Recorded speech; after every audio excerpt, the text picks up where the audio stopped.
July 2nd, 1943. The sky above Sicily trembled under the weight of war. A lone P-40 Warhawk dropped through the sunlight like a blade, its guns tearing open the fuselage of a German FW-190. Below, the fields near Castelvetrano rippled under the spiraling shadow of a dying aircraft. And for a brief, suspended moment, the world witnessed something it was never meant to see, at least not according to the doctrines of Nazi Germany or the prejudices of the United States. The man behind the trigger was First Lieutenant Charles B. Hall, a young black pilot whose very presence in a fighter cockpit defied decades of American military assumptions. Yet here he was, carving a burning arc across the Mediterranean sky, forcing two nations to confront a truth they had refused to believe. What happens when the people a society dismisses as incapable rise higher than anyone expected, literally and figuratively? What does it mean when a single moment in the air begins to unravel entire systems of belief on the ground? This is not just a story of an aerial victory. It is the opening chord of a symphony that would echo across Europe, across America, and across history itself. Long before the Red Tails carved their legend into the skies of Europe, their story began in a country that doubted them long before the enemy ever did. In the decades after World War I, the U.S. Army War College's 1925 report cast a long, chilling shadow over every black serviceman who dared to dream of flight. It declared black Americans inferior in mentality, lacking the intelligence for technical duties and the courage for combat leadership. These weren't fringe mutterings. They were official doctrine, baked into military culture, shaping policy, opportunity, and expectation. Yet across the nation, a quiet defiance had already begun.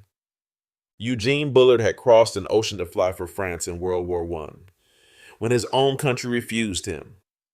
Bessie Coleman traveled to Europe to earn the license no American school would grant her. At the Coffey School of Aeronautics in Chicago, black instructors trained pilots with the same precision found in any elite civilian program. Every flight they completed was a rebuke to the assumptions written into that 1925 report. As storms gathered over Europe in the late 1930s, the contradiction between American ideals and American segregation became impossible to ignore. Civil rights leaders, Walter White, Philip Randolph, William Hasty pressed relentlessly. Black newspapers demanded accountability, asking how a nation preparing to defend democracy abroad could deny it at home. Their pressure forced an opening. Public Law 18 in 1939 ordered the inclusion of black institutions in civilian pilot training. It was not equality, but it was a crack in the wall. When Franklin Roosevelt sought a third term, political necessity widened that crack. In January 1941, the War Department announced the formation of the 99th Pursuit Squadron, an all-black flying unit, an experiment designed as much to confirm existing biases as to challenge them. Into this crucible stepped Captain Benjamin O. Davis, Jr., a man shaped by 4 years of silent isolation at West Point, where white cadets refused to speak to him outside of official duty. His resolve, born in loneliness, would later become the spine of an entire fighter group. Training at Tuskegee Army Airfield was brutal by design. Cadets flew more hours than their white counterparts and faced a 60% washout rate. Only the most disciplined, focused, and resilient survived a super-selected group, as Colonel Noel Parrish would later call them. They trained under constant scrutiny, aware that any mistake could be used to condemn not just individuals, but an entire race. In April 1943, the 99th arrived in North Africa, attached to Colonel William Maumier's 33rd Fighter Group. Their welcome was cold. Missions were limited. Trust was withheld. And on June 2nd, during the attack on Pantelleria, they entered combat for the first time, holding formation under pressure even as German fighters tested their resolve. No planes were lost, but the most important result was quieter. They had not broken. What came next over the skies of Sicily would prove they were ready for far more. The summer of 1943 would become the turning point, the moment when months of suspicion, isolation, and political pressure collided with the brutal clarity of air combat. Over Sicily, the 99th Fighter Squadron met its first true test.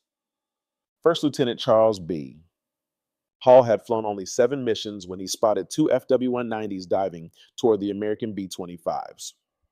He slipped his P-40 into the narrow space between hunters and prey and fired a clean burst that tore through the German's fuselage. The fighter fell away, spiraling into the fields below Castelvetrano. That kill did more than ignite celebration among black ground crew.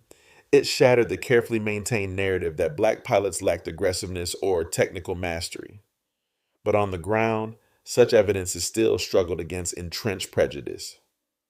Colonel William Mamier filed a devastating report soon after, accusing the 99th of poor performance and recommending they be withdrawn from combat entirely. His words traveled up the chain of command to General Henry Hap Arnold, who began preparing to shut down the entire Tuskegee program. And then came Anzio. On January 27, 1944, the Luftwaffe struck Allied positions at the Anzio beachhead with overwhelming force. 15 pilots of the 99th, flying worn P-40s against superior FW-190s, met the attack head-on.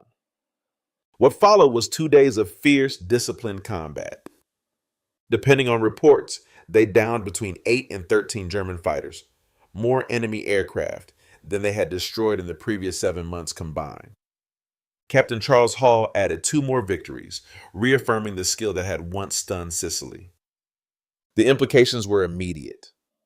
A War Department study comparing the 99th to white P-40 squadrons found no deficiency. The experiment had proven itself not only valid, but indispensable.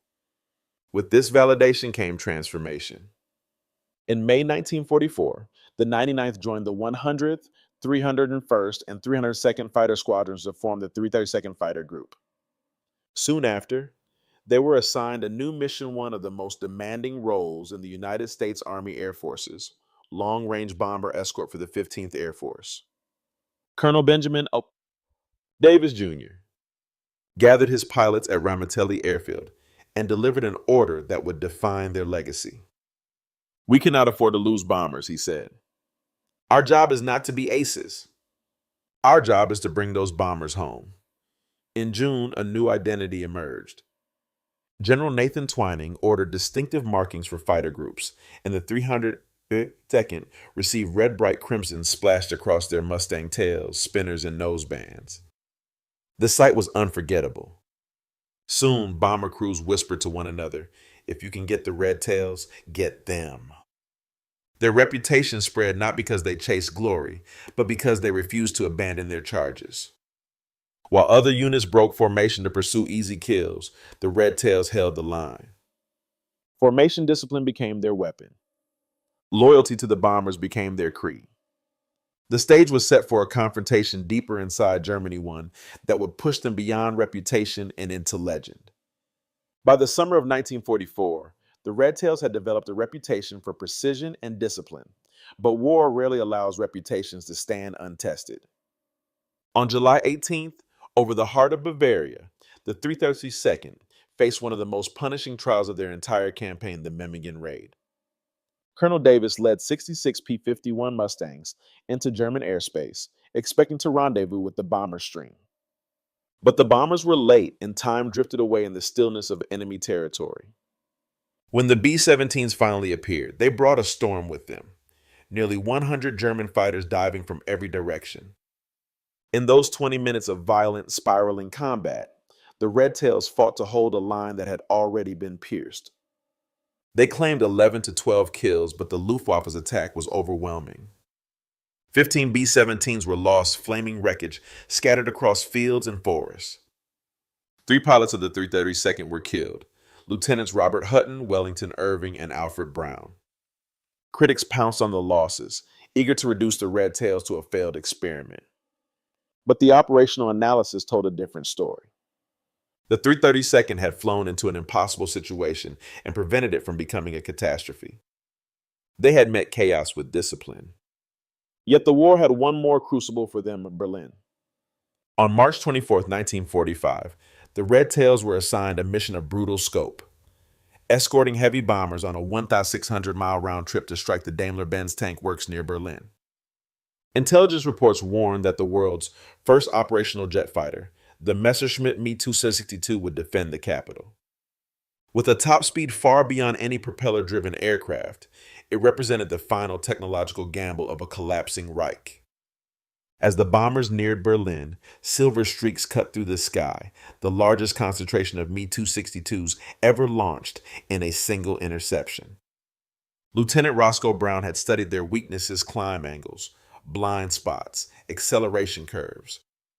Instead of chasing the jets directly, he angled his Mustang into the path of their turn, catching one in a sliver of vulnerability. His burst was measured, deliberate. Within seconds, the pilot bailed out a dark figure falling against a pale sky.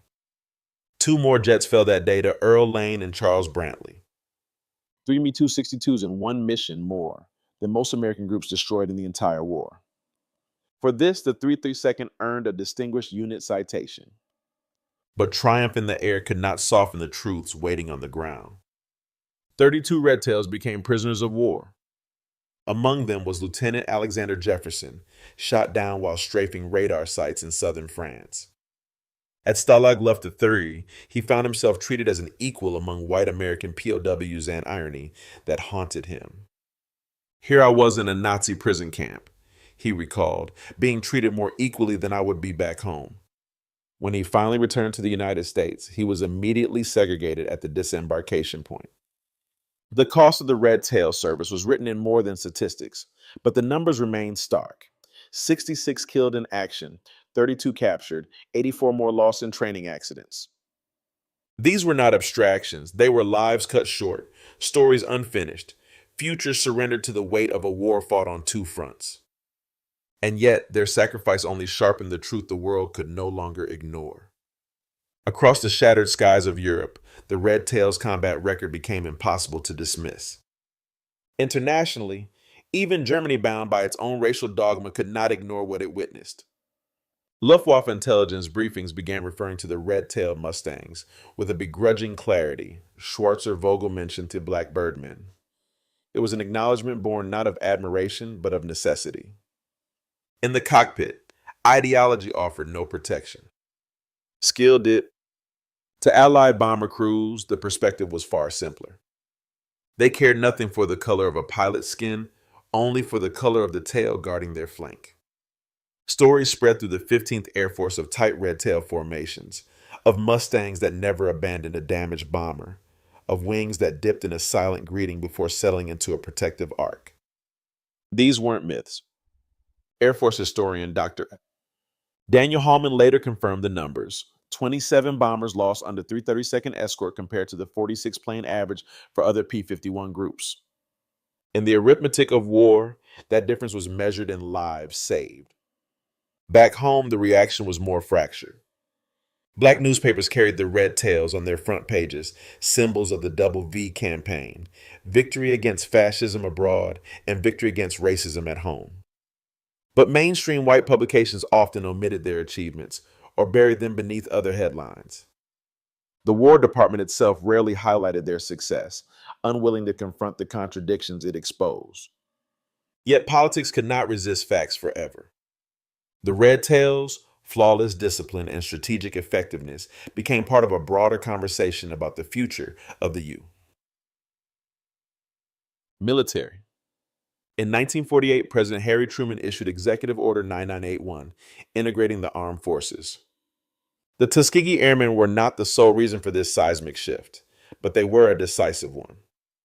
Their combat record demolished every argument that segregationists had leaned on for decades. As the world transitioned from war to uneasy peace, the Red Tails left more than a military legacy. They altered diplomatic perception, reshaped internal policy debates, and forced the United States to confront the hypocrisy between its stated democratic ideals and its domestic realities. They proved that excellence, when witnessed repeatedly and undeniably, becomes its own political force. The world had seen the Red Tails. Now America had to reckon with what they meant. History often remembers wars through maps, statistics, and the mechanical geometry of battles. But the legacy of the Red Tails cannot be captured in numbers alone, not even in their 112 aerial victories, their unmatched bomber protection record, or the medals that eventually found their way into their hands. Their true legacy lives in the quiet defiance that carried them from the segregated training fields of Alabama to the burning skies over Berlin. It lives in the discipline that kept them beside the bombers when instinct urged them to chase glory. It lives in the steady hands that carved arcs of protection through clouds thick with flak and fire. When the war ended, there were no parades waiting for them. Many returned to a nation unwilling to acknowledge what they had done, unwilling to see what they had proven. Some carried distinguished flying crosses into jobs that would not hire them. Others, like Benjamin Davis Jr., pushed forward anyway, becoming the first black general in the United States Air Force and shaping the institution that had once doubted his very presence. Recognition came slowly, too slowly, for many who deserved to see it, but it came. In 2007, as the remaining Tuskegee Airmen received the Congressional Gold Medal, the weight of 6 decades finally began to lift. The Red Tails did more than defeat the Luftwaffe. They defeated the false theories that had tried to define them. They exposed the fragility of prejudice, how easily it crumbles when confronted with undeniable excellence. And they left a message carved into the memory of a nation: that courage is not bound by color, and that democracy demands more than slogans. It demands proof that freedom belongs to all. Their story asks us a question still relevant today. What truths do we ignore when we allow fear or bias to decide what someone is capable of? The Red Tails answered that question in the only way warriors can. They flew, they fought, and they came home carrying the evidence in their logbooks and on their wings. If this chapter of history speaks to you, share the lesson you believe matters most. And if you wish to continue exploring the battles, decisions, and human stories that shaped our world, consider joining us for the next chapter. History may be written, but understanding it is a mission we carry forward together.